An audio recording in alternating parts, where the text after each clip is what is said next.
ಮೊದ್ಲೇ brain haemorrhage ಇಂದ ಕೋಮಾದಲ್ಲಿದ್ದ ಅಜ್ಜಿಗೆ ಈ ಸಡನ್ ಹಾರ್ಟ್ ಅಟ್ಯಾಕ್ ಯಾವ ರೀತಿ ತೊಂದರೆ ಮಾಡುತ್ತೆ ಅಂತ ಅವಳಿಗೆ ಚೆನ್ನಾಗಿ ಗೊತ್ತಿತ್ತು. ಅವಳು ಸಿದ್ಧಾರ್ಥ್ ಭರದ್ವಾಜ್ ಜೊತೆ ಐಸಿಯು ಎಂಟರ್ ಆದ್ಲು.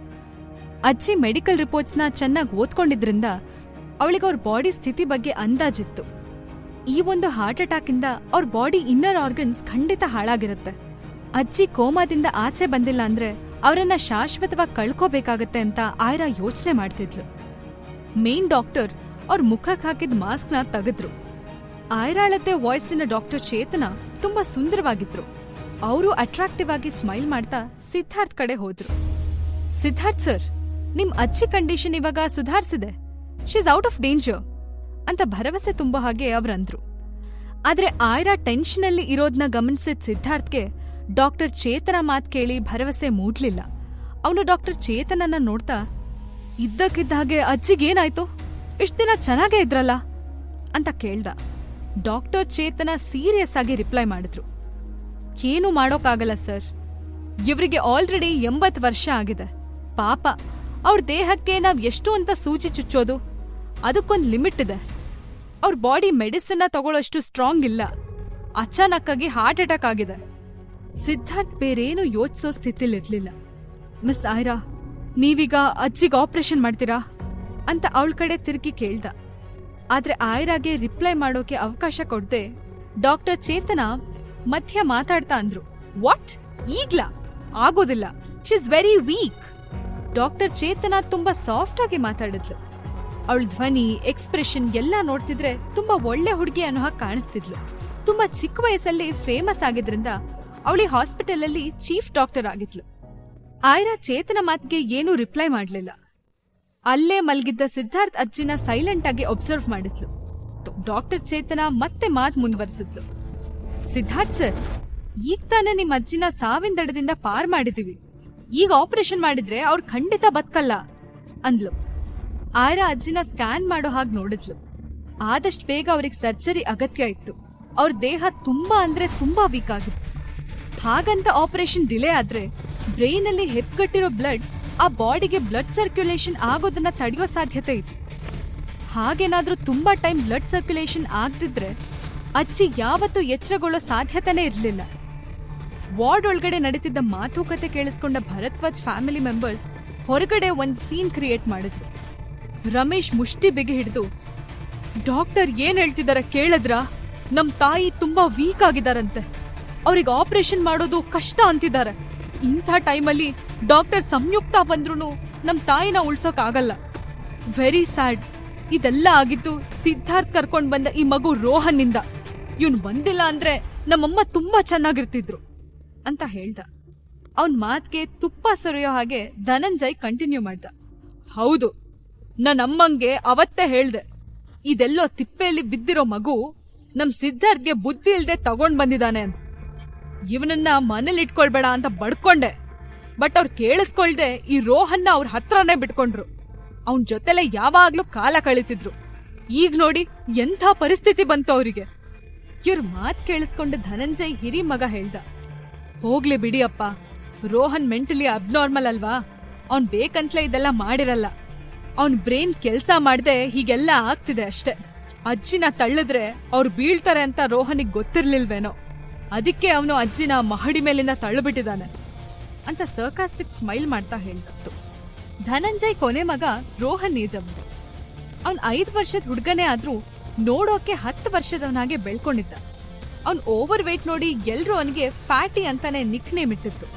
ಅವ್ನ್ ಫೇಸ್ ಪೂರಿ ಹಾಗೆ ಉಪ್ಕೊಂಡು ಕಣ್ಣೆಲ್ಲ ಮುಖದೊಳಗಡೆ ಹುಗಿದು ಹೋಗಿದ್ವು. ಫ್ಯಾಟಿ ಕೂಡ ರೋಹನ್ನ ತುಂಬಾ ಹೇಟ್ ಮಾಡ್ತಿದ್ದ.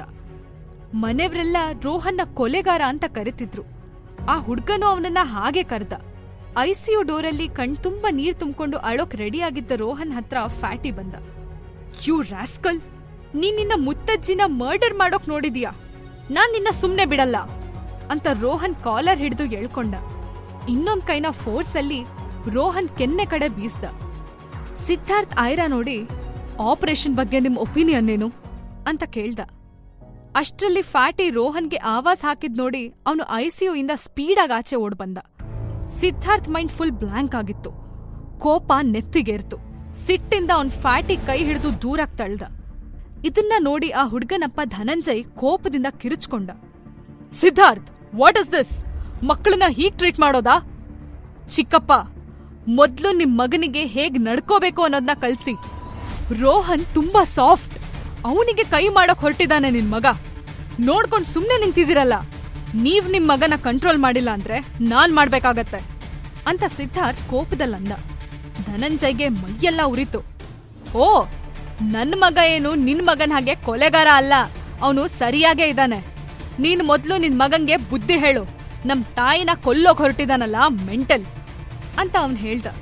ಸಿದ್ಧಾರ್ಥ್ ವಾಯ್ಸ್ ರೈಸ್ ಮಾಡ್ದ. Uncle, hold your tongue. Rohan ಏನು ಅಂತ ನನಗ್ ಗೊತ್ತು. ಅವನ ಬಗ್ಗೆ ಇನ್ನೊಂದ್ ಅಕ್ಷರ ಮಾತಾಡ್ಬೇಡಿ.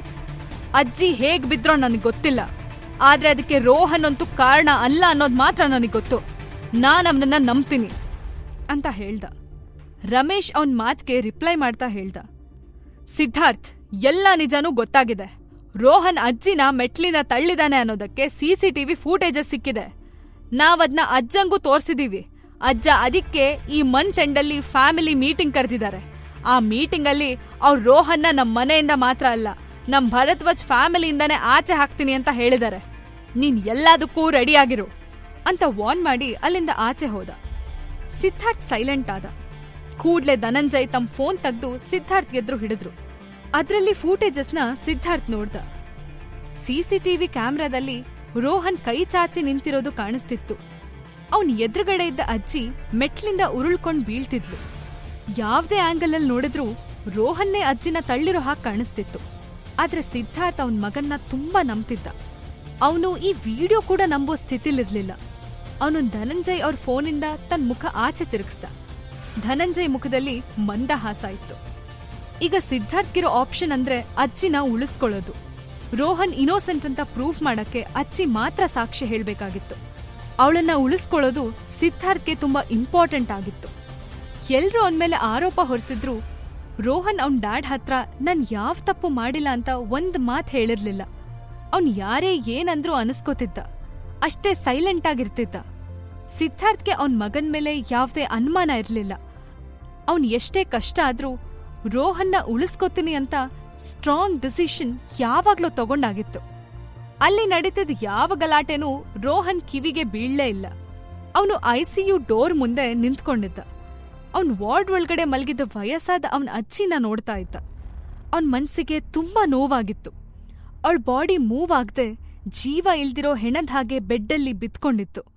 ಅವನ್ ಮುತ್ತಜ್ಜಿನ ರೋಹನ್ ತುಂಬಾ ಇಷ್ಟಪಡ್ತಿದ್ದ.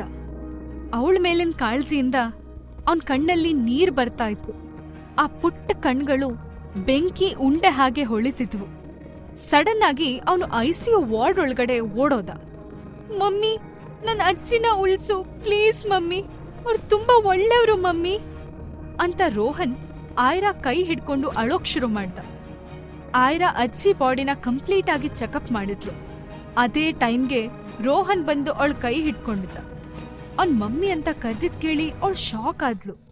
ಆ ಹುಡ್ಗನ್ ತಲೆ ಮೇಲೆ ಕೈ ಆಡ್ಸಿದ್ಲು. ಅವನ್ ಅವಳನ್ನೇ ನೋಡ್ತಿದ್ದ. ಯಾವಾಗ್ಲೂ ತುಂಬಾ ಹತ್ರದವನು ಅನ್ನೋ ಫೀಲ್ ಕೊಡುವಂತ ಟಚ್ ಇತ್ತು ರೋಹನ್ ಕೈಯಲ್ಲಿ. ಅವನ್ ಕಣ್ಣಲ್ಲಿ ನೀರ್ ತುಂಬಿಕೊಂಡ್ರು ಯಾವ್ದೋ ಅಟ್ರಾಕ್ಷನ್ ಇತ್ತು. ಆಯ್ರಾ ರೋಹನ್ ಹತ್ರ ಬಾಗಿ ಏನೋ ಹೇಳ್ಬೇಕು ಅಂತ ಹೊರಟಿದ್ಲು. ಅಷ್ಟ್ರಲ್ಲಿ ಅಲ್ಲಿದ್ದ ಮಷಿನ್ ಅಲರ್ಟ್ ಸೌಂಡ್ ಮಾಡೋಕೆ ಶುರು ಮಾಡ್ತು. ಮೆಡಿಕಲ್ ಎಮರ್ಜೆನ್ಸಿ ಅಂತ ಹೇಳ್ತಾ ಹೊರಗಡೆ ಸಿದ್ಧಾರ್ಥ್ ಜೊತೆ ಮಾತಾಡ್ತಾ ನಿಂತಿದ್ದ ಡಾಕ್ಟರ್ ಚೇತನ ಓಡ್ಕೊಂಡ್ ಒಳಗಡೆ ಬಂದ್ಲು. ಅವಳು ಆಯ್ರಾ ಪೇಷಂಟ್ ಹತ್ರ ನಿಂತಿದ್ ನೋಡಿ ಹುಪ್ ಗಂಟಕ್ಕಿದ್ಲು.